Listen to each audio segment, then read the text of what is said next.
इस वीडियो में हम लोग रसायन विज्ञान में पदार्थ और पदार्थ की अवस्था के बारे में पढ़ेंगे। आइए समझते हैं पदार्थ का परिभाषा। पदार्थ का परिभाषा वह वस्तु जो स्थान घेरे, जिसमें भार हो, जिसे हम छू सकते हैं, उसे ही पदार्थ कहते हैं।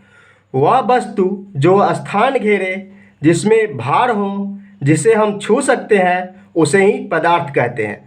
जैसे कलम, हवा, पानी, गैस, लकड़ी इत्यादि, ये सभी पदार्थ हैं। आइए एक और एग्जाम्पल लेकर समझते हैं। जैसे कि बात करें तो आपके हाथ में एक किताब होगा। एक किताब है, उस किताब में कुछ न कुछ भार होगा। उसको आप कहीं पे रखते हैं तो वह स्थान भी घेरेगा। किताब को हम लोग छू भी सकते हैं, तो किताब क्या कहलाएगा? पदार्थ कहलाएगा। दूसरा अगर एग्जाम्पल लें, अगर कुर्सी पे आप बैठे होंगे तो कुर्सी कुछ न कुछ जगह घेरेगा, यानी स्थान घेरेगा, उसमें कुछ न कुछ भार होगा। कुर्सी को हम लोग छू भी सकते हैं, तो कुर्सी क्या है? पदार्थ है। तो पदार्थ का परिभाषा क्या हो गया? वह वस्तु जो स्थान घेरे, जिसमें भार हो, जिसे हम छू सकते हैं, उसे ही पदार्थ कहते हैं। अब आप लोग के मन में एक सवाल उठ रहा होगा कि ये सभी पदार्थ हैं, तो क्या और क्या है जो अब पदार्थ नहीं है? कौन पदार्थ नहीं है? तो आइए एग्जाम्पल लेकर समझते हैं।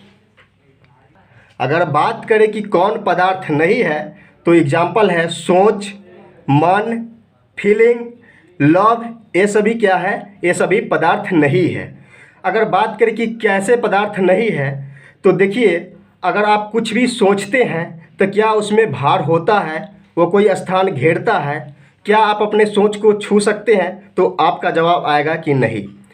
आपका जो भी फीलिंग है उसमें कुछ भार है क्या? तो नहीं। उसको हम छू भी नहीं सकते हैं, अपने फीलिंग को छू भी नहीं सकते हैं। तो ये सभी पदार्थ नहीं है। क्लियर है?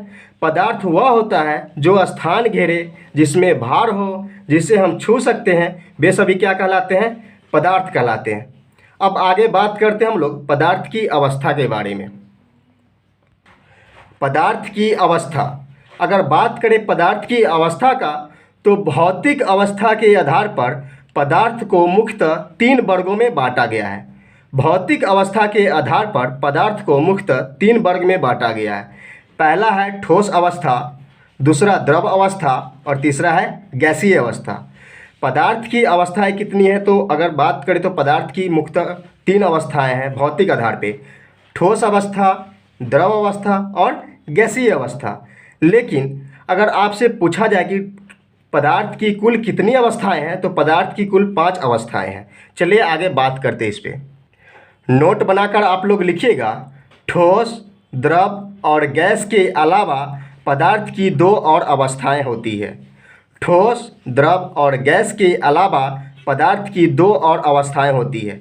चौथा कौन है? प्लाज्मा अवस्था। और 5वां अवस्था कौन है? Bose-Einstein condensate. तो पहला क्या है? ठोस अवस्था, दूसरा द्रव अवस्था, तीसरा गैसीय अवस्था। और बात करें कि पदार्थ की चौथी अवस्था कौन है, तो प्लाज्मा है। और 5वीं अवस्था बोस-आइंस्टीन कंडेंसेट है। अगर आपसे पूछा जाए कि भौतिक अवस्था के आधार पर पदार्थ के कितने वर्गों में बांटा गया है, तो 3 वर्गों में। पहला ठोस अवस्था, दूसरा द्रव अवस्था, तीसरा गैसीय अवस्था। अगर पूछा जाए आपसे कि पदार्थ की कुल कितनी अवस्था है, तो पदार्थ की कुल 5 अवस्थाएं हैं। ठोस अवस्था, द्रव अवस्था, गैसीय अवस्था और चौथा है प्लाज्मा अवस्था और 5वां है बोस-आइंस्टीन कंडेंसेट। उम्मीद है आप लोग को पदार्थ समझ में आया होगा। अगर वीडियो पसंद आया होगा तो वीडियो को लाइक कीजिएगा। जो लोग चैनल पे नए हैं, चैनल को सब्सक्राइब कर लीजिएगा।